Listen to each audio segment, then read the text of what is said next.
Hello everyone, मेधा में आप सभी का स्वागत है। आज हम आपके लिए लाए हैं क्लास 10 का चैप्टर राम लक्ष्मण परशुराम संवाद का भाग 3।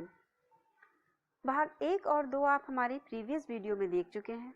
इस भाग में लक्ष्मण और परशुराम के मध्य होने वाले संवाद को वर्णित किया गया है। परशुराम जी के क्रोधित होने पर उनके संबंध में लक्ष्मण जी कहते हैं, पिहसि लखन बोले मृदुबानी, अहो मुनीस महाभट मानी। पिहसि माने हंसते हुए, मृदु माने कोमल, महाभट माने महान योद्धा। लक्ष्मण जी हंसते हुए कोमल वाणी में बोले, बिहसि लखन बोले मृदुबानी। लक्ष्मण जी हंसते हुए कोमल वाणी में बोले, अहो मुनीस महाभट मानी। हे मुनि, आप स्वयं को महान योद्धा मानते हैं। पुनि पुनि मोहे दिखाओ कुठारू, चहत उड़ावन फूकी पहाड़ू। पुनि पुनि माने बार बार, कुठार माने फरसा, उड़ावन माने उड़ा देना, पहाड़ू माने पहाड़।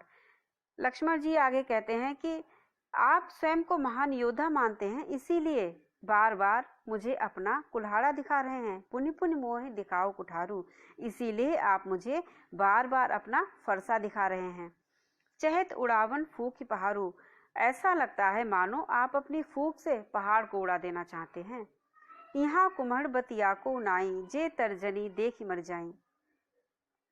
कुम्हड़ बतिया माने जो सफेद कद्दू होता है उसे कुम्हड़ा कहा जाता है, और उसके जो छोटा सा फल होता है उसे बतिया कहते हैं। तो कुम्हड़ बतिया का आशय है कि सफेद कद्दू का छोटा सा फल। तर्जनी का आशय है अंगूठे के पास की जो उंगली होती है उसे तर्जनी कहा जाता है। यहाँ कुम्हड़ बतिया को उनाई, लक्ष्मण जी कहते हैं कि यहाँ पर कोई कुम्हड़े की बतिया नहीं है। यहाँ पर जो राजा महाराजा हैं वह कोई कुम्हड़े की बतिया नहीं है जो आपकी तर्जनी को देखकर मर जाएंगे। जे तर्जनी देख मर जाएं, जो आपकी तर्जनी को देखकर मर जाएंगे। यहाँ इस सभा में जितने भी राजा महाराजा उपस्थित हैं वह महान योद्धा हैं, महान वीर हैं। कोई कुम्हड़े की बतिया नहीं है जो आपकी तर्जनी को देखकर मर जाएंगे। देखी कुठार सरासन बाना, मैं कछु कहा सहित अभिमाना। कुठार माने फरसा, सरासन माने धनुष, बाना माने बाण, अभिमाना माने गर्व से।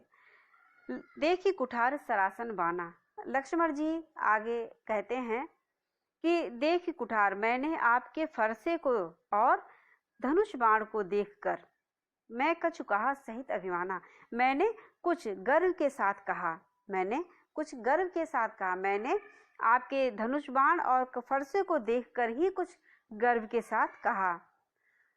भृगुसुत समुझ जनेऊ बिलोकी, जो कछु कहो सहो ऋषि रोकी। भृगुसुत, परशुराम जी भृगु मुनि के पुत्र थे।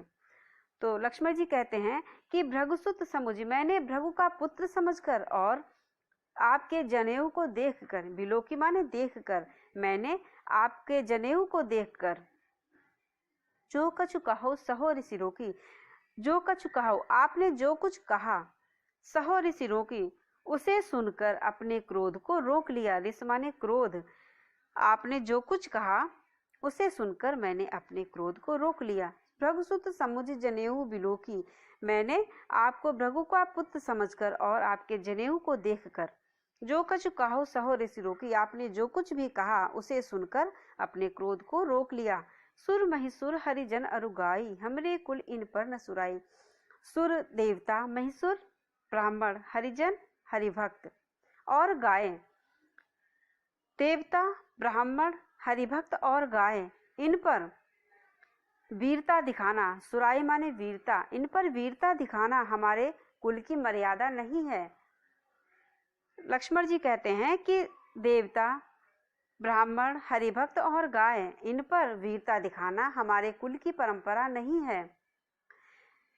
इन पर वीरता दिखाना अमर्यादित है, मर्यादा के विरुद्ध है।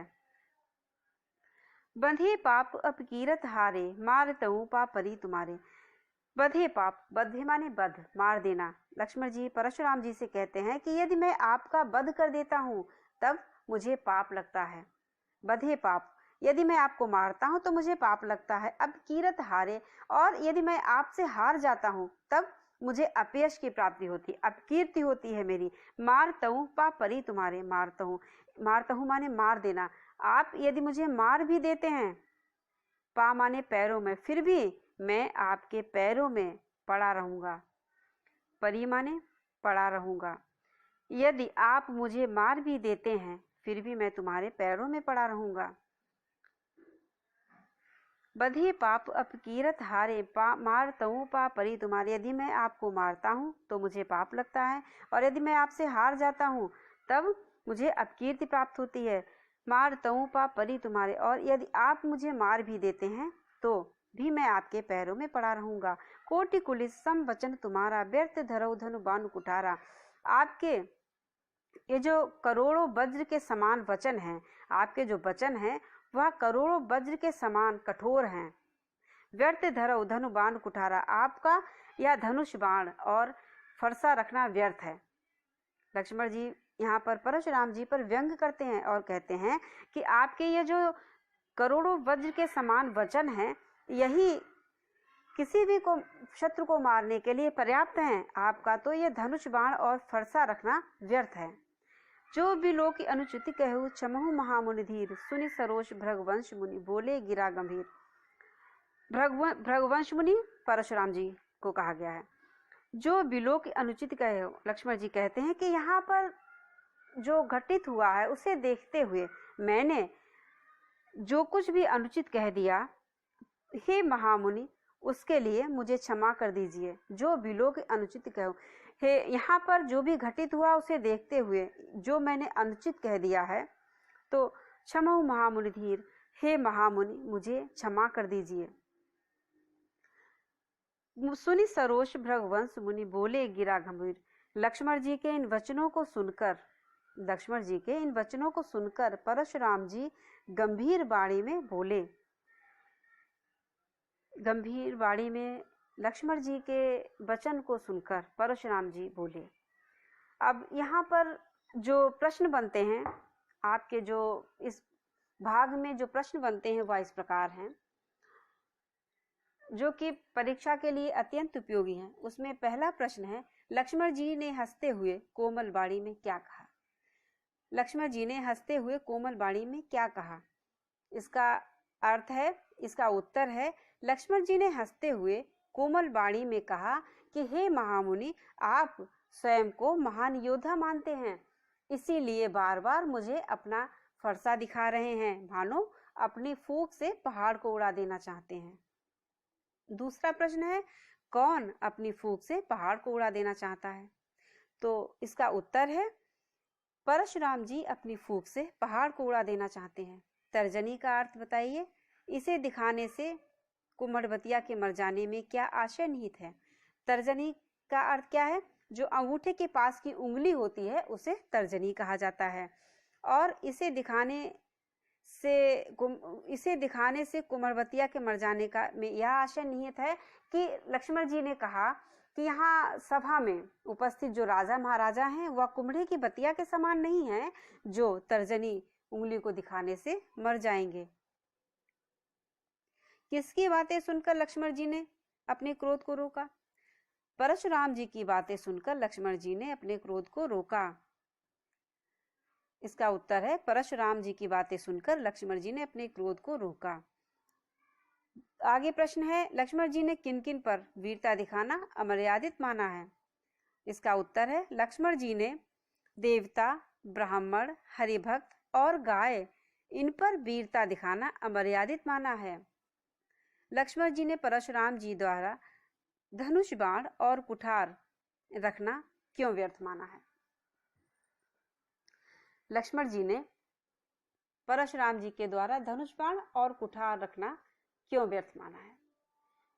अब लक्ष्मण जी ने परशुराम जी के द्वारा धनुष बाण और कुठार रखना इसलिए व्यर्थ माना है क्योंकि उनका मानना है कि उनके वचन ही करोड़ों वज्रों के समान कठोर हैं, जो कि किसी भी शत्रु को मारने के लिए अपर्याप्त हैं। इसीलिए लक्ष्मण जी ने परशुराम जी को धनुष बाण और कुठार रखना व्यर्थ कहा है कि आपका तो ये धनुष बाण और कुठार रखना व्यर्थ है, क्योंकि आपके जो वचन है वही इतने कठोर हैं कि आपको तो इन चीजों की आवश्यकता ही नहीं है। तो आपका ये जो तीसरा भाग है उसमें यह संभावित प्रश्न बनते हैं जिन्हें कि आप अपने परीक्षा के लिए तैयार कर सकते हैं। इसके आगे के भाग देखने के लिए आप हमारा वीडियो अवश्य देखिएगा।